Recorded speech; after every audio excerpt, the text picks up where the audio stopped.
नमस्कार, आपण पाहत आहात सूरज ग्रुप प्रस्तुत सामान्य जनतेचा आवाज नांदेड सीएम न्यूज। पाहुयात आजच्या काही ठळक घडामोडी। सद्गुरू पार्वती माऊली यांचा 25वा पुण्यतिथी सोहळा भक्तिमय वातावरणात उत्साहात संपन्न झाला। नांदेड येथील व्यंकटेश नगर परिसरातील सुप्रसिद्ध माऊली हॉस्पिटल येथे सद्गुरू पार्वती माऊली यांच्या पुण्यतिथीनिमित्त आयोजित करण्यात आलेला वारकरी सांप्रदायिक सोहळा अत्यंत भक्तिमय आणि उत्साहपूर्ण वातावरणात संपन्न झाला। या सोहळ्याचे आयोजन नांदेडचे सुप्रसिद्ध चिकित्सक तथा माऊली हॉस्पिटलचे सर्वेसर्वा डॉक्टर शिवाजीराव शिंदे यांच्या पुढाकारातून शिंदे परिवाराच्या वतीने करण्यात आले। यावेळी प्रख्यात कीर्तनकार हभप अच्युत महाराज रस्तापूरकर यांनी आपल्या ओजस्वी आणि विचारप्रवर्तक कीर्तनातून गुरुचा महिमा, गुरुभक्तीचे महत्त्व, नामस्मरणाची शक्ती आणि सद्गुरूंच्या मार्गदर्शनानेच जीवनाला योग्य दिशा मिळते हा संदेश प्रभावीपणे उपस्थित भाविकांना दिला। संत वाङ्मयातील अभंग, भारुड आणि प्रेरणादायी उदाहरणांच्या माध्यमातून त्यांनी गुरुशिवाय अध्यात्माची वाट पूर्ण होऊ शकत नाही असे प्रतिपादन केले। त्यांच्या कीर्तनाने संपूर्ण परिसर हरिनामाच्या गजराने दुमदुमून गेला। आजच्या आधुनिक आणि विज्ञाननिष्ठ युगात अनेक जण भौतिक प्रगतीला अधिक महत्त्व देताना दिसतात, मात्र वैद्यकीय क्षेत्रात नाव कमावलेले आणि हजारो रुग्णांचा विश्वास संपादन केलेले डॉक्टर शिवाजीराव शिंदे यांनी आपल्या व्यावसायिक जीवनाबरोबरच अध्यात्माची परंपराही तितक्याच निष्ठेने जपली आहे। गेल्या 45 वर्षांपासून ते सद्गुरू पार्वती माऊली यांच्या पुण्यतिथीचा हा सोहळा स्वतः सहकुटुंब व शिंदे परिवारासह अत्यंत श्रद्धा, भक्तिभाव आणि सेवाभावाने आयोजित करीत असतात। तर हा 25वा पुण्यतिथी सोहळा होता। वैद्यकीय सेवेसोबत समाजप्रबोधन, गुरुभक्ती आणि अध्यात्माचा संदेश देणारा त्यांचा हा उपक्रम अनेकांसाठी प्रेरणादायी ठरत आहे। कार्यक्रमास वारकरी संप्रदायातील भाविक, विविध क्षेत्रातील मान्यवर, नागरिक तसेच परिसरातील भक्त मोठ्या संख्येने उपस्थित होते। कीर्तनानंतर सर्व उपस्थित भाविकांसाठी महाप्रसादाचे आयोजन करण्यात आले होते। या संपूर्ण सोहळ्याचे सीधा लाईव्ह प्रसारण देखील करण्यात आले। तर या सोहळ्याचा सीएम न्यूज संपादक संजय कुमार जी गायकवाड यांनी घेतलेला सविस्तर वृत्तांत। नमस्कार, आपण पाहतात सूरज ग्रुप प्रस्तुत सामान्य जनतेचा आवाज नांदेड सीएम न्यूज। आज आपण नांदेड परिसरातील माऊली हॉस्पिटल या ठिकाणी आहोत। माऊली हॉस्पिटल म्हणजे या ठिकाणी डॉक्टर शिवाजी जळबाजी शिंदे यांना आपण अगोदरपासून माऊली डॉक्टर या नावाने ओळखतो। आज त्यांच्या हॉस्पिटलमध्ये या ठिकाणी आपण पेशंट म्हणून नाही तर या ठिकाणी आपण आज भाविक म्हणून आलो होतो। या हॉस्पिटलमध्ये दरवर्षीप्रमाणे यावर्षी देखील अतिशय उत्साहात हा 25वा गुरुदेव पुण्यतिथी सोहळा संपन्न झाला। त्यानिमित्त या ठिकाणी हभप अच्युत महाराज दस्तापूरकर यांच्या कीर्तन सोहळा आयोजित केला होता। अतिशय सुंदर या ठिकाणी या कीर्तन सोहळा संपन्न झाला। त्यानिमित्त या ठिकाणी आपल्यासोबत हभप अच्युत महाराज आपल्यासोबत आहेत। आपण त्यांच्याशी चर्चा करू। महाराज नमस्कार। आज जो या ठिकाणी आपण सेवेसाठी घेतलेला अभंग नेमका कोणता होता? श्री गुरु सारिखा असता पाठी राखा, इतराचा लेखा कोण करी, हा ज्ञानोबारायांचा अर्थातच ज्ञानेश्वर महाराजांचा अभंग होता। गुरूंचा पुण्यतिथीचा रौप्य महोत्सव सोहळा होता। डॉक्टर साहेबांची गुरुमातेविषयी, गुरुदेवाविषयी श्रद्धा पाहून ती गुरुनिष्ठा आपल्याही अंतःकरणामध्ये वृद्धिंगत व्हावी या हेतून या अभंगाचा आश्रय घेतला होता। यामध्ये काय काय विश्लेषण होतं जेणेकरून आजच्या तरुणांना याचा संदेश देईल? मनुष्य जीवन हे गुरुशिवाय पूर्णत्वास जाऊ शकत नाही। ज्याच्या जीवनामध्ये गुरुचं मार्गदर्शन नाही त्याचं जीवन गुरासारखं आहे, मोकाट आहे। आणि म्हणून गुरु जीवनामध्ये किती महत्वाचे असतात। आपण स्वबुद्धीनं जेव्हा जातो कधी एखाद्या क्षेत्रामध्ये त्यावेळी अनंत अडचणी येतात। त्या अडचणीवर मात कशी करायची हे शिकवणारे जे आपल्या आसपास असतात ते आपले गुरुच असतात। वास्तविक पाहता जीवनामध्ये गुरुची गरज एकच आहे, परंतु आता या काळाला अनेक उपक्रम आहेत, विविध क्षेत्र आहेत। शांतीब्रह्म एकनाथ महाराजांनी 24 गुरुचं महत्व सांगितलं। दत्तात्रयाने 24 गुरु केले होते।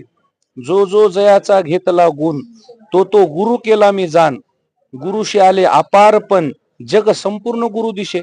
ज्यांच्याकडून आपण चांगला गुण घेतो ना ते आपले गुरुच असतात। आणि मला असं वाटतं की या काळाला जिथं जिथं चांगलं शिकायला मिळतंय तिथलं ते गुण आत्मसात करावा, त्यांना गुरुस्थानी मानावं आणि आपलं जीवन कृतार्थ करून घ्यावं। एक दिवस असा होता की आपलं कुटुंब पूर्ण संयुक्त कुटुंब होतं, एका जागी कुटुंब होतं, पूर्ण गावाकडे कुटुंब होतं। नोकरीच्या मानाने असेल, व्यवसायाच्या मानाने असेल, प्रत्येक मनुष्य हा गाव सोडून शहरामध्ये आलेला आहे आणि शहरामध्ये हे छोटं कुटुंब झालेलं आहे.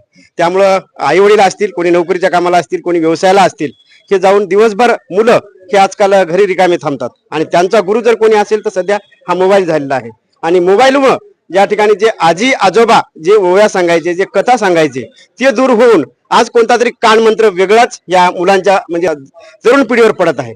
तर यांना काय संदेश द्याल की जेणेकरून आपले गुरु जे आपले आजोबाचे आपले जे संस्कार आहेत ते अंगीकारायला पाहिजे? नाही, संस्कार तर महत्वाचेच आहेत. आपल्या पूर्वजांनी जो ठेवा जतन केलेला आहे, आपले आई वडील म्हणजे चार उन्हाळे पावसाळे त्यांनी बघितलेले असतात. आजी आजोबांनी काही 4 उन्हाळे पावसाळे बघितले असतात. जीवनामध्ये काही सुखदुःख झेललेले असतात. हे पहा, अभ्यास पुस्तकी ज्ञान आणि अनुभवजन्य ज्ञान याच्यात जमीन आसमानचा फरक आहे. पुस्तकी ज्ञान हे तर अत्यावश्यक आहे, आवश्यक आहे, पण अनुभवजन्य ज्ञान हे अत्यावश्यक आहे. केवळ पुस्तकी ज्ञान जर तुम्हाला मिळालं आणि म्हणजे प्रॅक्टिकल आणि थिअरी हे जसे महत्वाचे आहेत, तसे आपले जे पूर्वज होते, आपले आई वडील, आपले आजी आजोबा, त्यांना जे आपलं हित कळल, इतर लोकांना थोडं कळणार आहे. आता हे तुम्ही म्हणताय ते कुटुंब पद्धती छोटी होत चाललेली आहे, एकत्र कुटुंबाचा अभाव आहे. आता शिक्षणासाठी नोकरीसाठी लोक इकडं तिकडं जातात. मी म्हणतो हे जरी झालं असेल, स्थलांतर झालं असेल, शारीरिक जरी तुम्ही एखाद्यापासून आजी आजोबापासून आई वडिलापासून दूर गेले असाल, विचारधारेनं तरी दूर जाऊ नये असं मला वाटतं. मला वाटते आपण कीर्तनाच्या माध्यमातून नांदेडच नाही तर संबंध महाराष्ट्रभर फिरता. त्यामध्ये अनेक कीर्तन आपण केले असतील, शेकडो कीर्तन केले असतील, यात काही नवीन नाही. परंतु या ठिकाणी आपण एखाद्या खेड्यामध्ये कीर्तन करतात त्यावेळेस काही सुशिक्षित असतात, काही अशिक्षित असतात. त्यामध्ये कीर्तन करणं म्हणजे असं काही तेवढी मोठी गोष्ट नाही. परंतु या ठिकाणी आज माऊली डॉक्टर म्हणजे आज नावाजलेले डॉक्टर एक 25-30 वर्षाखाली होते आणि आताही तेवढेच नावाजलेले डॉक्टर आहेत. आणि तेवढे डॉक्टर म्हणजे आज नांदेड मधलं नावाजलेलं नाव असल्यामुळे या ठिकाणी प्रत्येक लहान पासून ते थोरापर्यंत डॉक्टर या ठिकाणी त्यांच्या सोबत असतात. आणि या डॉक्टर क्षेत्रामधल्या माणसांनी या ठिकाणी आज एवढा मोठा कीर्तन आज 25 वर्षापासून कीर्तन सोहळा घेतात. त्यामध्ये आज आपल्याला नशीब लागलं की या ठिकाणी आपल्या तोंडून या ठिकाणी सर्वांनी मुखोद या ठिकाणी आपले विचार ऐकले. तर कसं वाटलं आपल्याला? नाही, काय खेड्यामध्ये आणि या सिटीमध्ये, खेड्यामध्ये आणि शहरामध्ये फरकच आहे. आणि खरंच डॉक्टर साहेबांचा जो मी मगाशी बोललो होतो, वैज्ञानिक दृष्टिकोन आणि आध्यात्मिक दृष्टिकोन, हे 2 दृष्टिकोन एकत्र जे आले आणि ते आजही त्याची जी मूठ बांधलेली आहे, त्याचं कारण म्हणजे त्यांचे गुरुदेव, त्यांच्या गुरुमाता. आणि खरंच आता तुम्ही म्हणताय तसं खेड्यातला अनुभव वेगळा असतो, इथं सुज्ञ माणसं असतात, सुशिक्षित माणसं असतात. परंतु सुशिक्षित जरी असले, अशिक्षित जरी असले, या माझ्या बोलण्याचा जो उद्देश होता की संत परंपरेच्या विचाराचा वसा घेऊनच मी चाललो होतो. आज बोलण्याचा हेतू माझा, ह्याच्यामध्ये बोलण्याचा एकच हेतू होता की फक्त गुरु महत्वाचे आहेत, गुरु शिवाय जीवन नाही. तसं डॉक्टर साहेबांनी सांगितलं की माझ्या जीवनामध्ये गुरुमाता आल्या, गुरु जीवनामध्ये आल्यामुळे माझं जीवन सफल झालं. आज आम्ही इथं आल्यावर एक गोष्ट घेऊन चाललोय की नंतर जे आभार मानले डॉक्टर साहेबांनी की माझ्या जीवनामध्ये काय असे अमौलिक मला ठेवा दिला गुरुमातेनं. जसं की या एकमेव जगातला भारतातला दवाखाना असेल हा, की जिथं बाल हत्या नाही, स्त्री भ्रूण हत्या नाही, गर्भपात नाही. त्यांच्या गुरुदेवांनी त्यांना जी शिक्षण दिलं, त्याने ते आयुष्याच्या शेवटच्या श्वासापर्यंत जतन करायचं ठरवलं. हे जसं त्यांना मार्गदर्शन लाभलं, मी इथं आल्यानंतर एक गोष्ट ही शिकलो की आपल्या गुरुनं आपल्याला जे काही शिकवलेलं आहे त्याच्या पुढे कधी जाऊ नये, गुरु आज्ञा उल्लंघन करू नये. आणि म्हणून या गोष्टीचा मला इथं आनंद झाला आणि मग खूप छान वाटलं मला.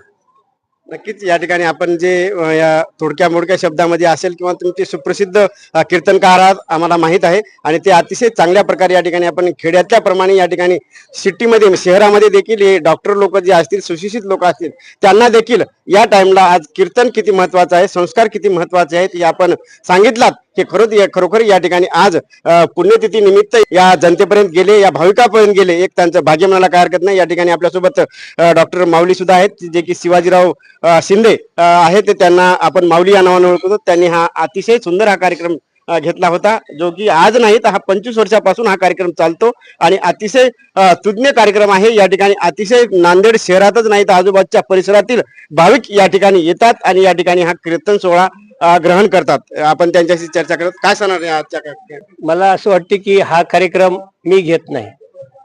अनेक प्रसंग आले की ज्या ठिकाणी हा कार्यक्रम कोणीतरी माझ्याकडनं करवून घेतं, हे मला अनेक प्रसंगानं जाणवलं आणि माझा विश्वास बसला की ही जी परंपरा आहे, हे जे सगळं आहे ते मला बुद्धी देणं, ती साकार होणं, एका दवाखान्यामध्ये एवढी मोठी जागा या कार्यक्रमासाठी बाजूला ठेवणं, तिथं वर्षभरासाठी काही ना काही सत्संग आयोजित करणं आणि या महापुरुषांचं दर्शन आणि त्यांच्या जीवनामधले जे काही अमूल्य सूत्र आहेत ते हे संवर्धन करणं, याची मला संधी मिळाली.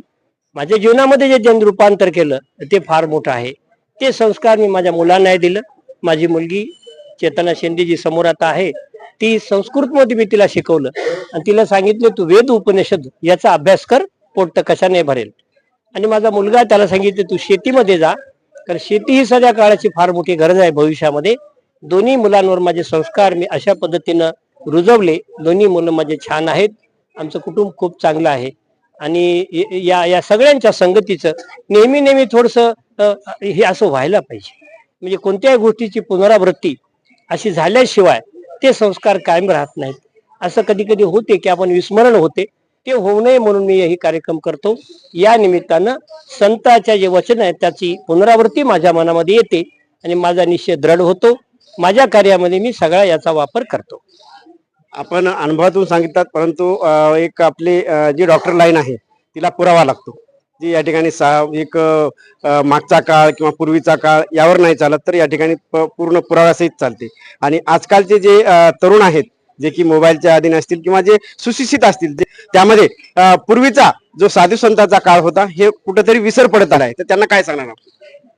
या तत्वाला धरल्याशिवाय विज्ञान सुद्धा पूर्ण होत नाही. तर काही गोष्टी अशा आहेत की ते विज्ञानामध्ये मोजता येत नाही.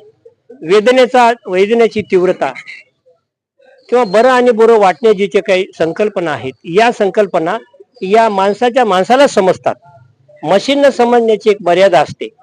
परंतु जेव्हा हा भावनिक डॉक्टर जो ह्या शास्त्राला धरून आहे, तो डॉक्टर आध्यात्मिक शास्त्राचा आणि ह्या विज्ञानाची सांगड घातलेला माणूस या शास्त्राला, वैद्यकीय शास्त्राला किंवा ह्या उपचाराच्या शास्त्राला पूर्ण न्याय देऊ शकतो.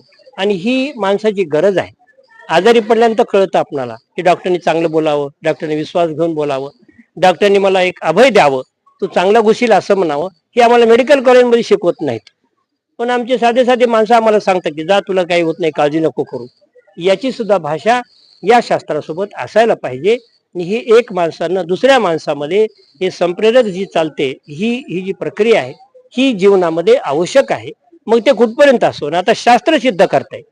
म्हणजे मोठमोठ्या शास्त्रज्ञांच्या ज्या थेरीज आहेत, स्पेस थेरी पासून सगळ्या अल्बर्ट आइन्स्टाईन पासून ते आतापर्यंतच्या, त्या सुद्धा आता मानतायत की हे जे सगळं आहे ना, साधू संतांचं शास्त्र हे त्याला धरून आहे. आणि त्या शास्त्राची कास धरण्यासाठी आपण याचा सतत प्रचार प्रसार करून त्यांच्या माध्यमातून नवीन पिढीच्या पुढे आणणं आवश्यक आहे.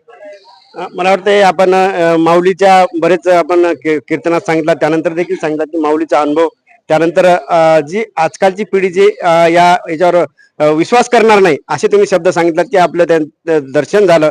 त्यानंतर बरेच अद्भुत प्रसंग सांगितलात. गाडीमधला जेव्हा आपण त्यांच्या गावाला जात होता तेव्हाचा प्रसंग सांगितला. यामध्ये एखादा असा प्रसंग सांगा की जेणेकरून या तरुणांना लक्षात येईल.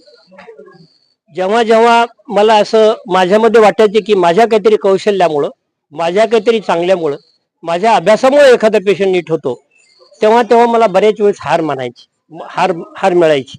पण जेव्हा मी म्हणलं की हे मी ज्यांना साकडं घालायचा की हे माझा जो पेशंट आहे, हा पेशंट माझ्या विज्ञानातून आणि आपल्या कृपेतून बरा व्हावा, अशी माझी जेव्हा भावना झाली, त्या प्रसंगात मला चांगल्या प्रकारचे निर्णय याच्यामध्ये मिळाले. त्यामुळे मी दोन्ही अर्थानं परिपूर्ण आहे. आज या ठिकाणी जे साधू संत आपल्या इथं आले होते त्यांना काय संदेश द्याल? हे साधू संतांनी दिवसेंदिवस मला जागृत ठेवले. त्यांनी वैद्यकीय शास्त्रात असताना मला कुठे कीर्तनाला जाणं होत नाही. ते सतत माझ्याकडे येतात, काहीतरी निमित्ताने येतात. आमचं आदान प्रदान आरोग्याच्या शास्त्रातही होते, त्याप्रमाणे एकमेकाची अनेक प्रकारचे चर्चाही होते. आणि त्यांच्या येण्यामुळं माझ्या जीवनातले काही छोटे मोठे क्लेश असतात ते सुद्धा निघून जातात. आणि त्यातून मी बाहेर पडून आज या वयापर्यंत मी चांगल्या प्रकारची सेवा देण्यासाठी फिट आहे. नक्कीच या ठिकाणी माऊली डॉक्टर म्हणजे या ठिकाणी शिवाजी शिंदे यांनी आपले जे त्यांचे अनुभव आहेत ते सांगितले. त्यानंतर या ठिकाणी हा बापू अच्युत महाराज जे आहेत त्यांनी देखील त्यांचे शब्द असतील, जे काही वाणी असेल ते सांगितले, जेणेकरून या ठिकाणी तरुण पिढीवर त्यांचा प्रकाश व्हावा. आणि या ठिकाणी अशा प्रकारे या ठिकाणी माऊलीचा या ठिकाणी जो पुण्यतिथीचा सोहळा आहे, जो या ठिकाणी 25वा या ठिकाणी संपन्न झाला, त्यानिमित्त घेतलेला हा वृत्तांत. या ठिकाणी सीएम न्यूज साठी संजय कुमारजी गायकवाड. धन्यवाद.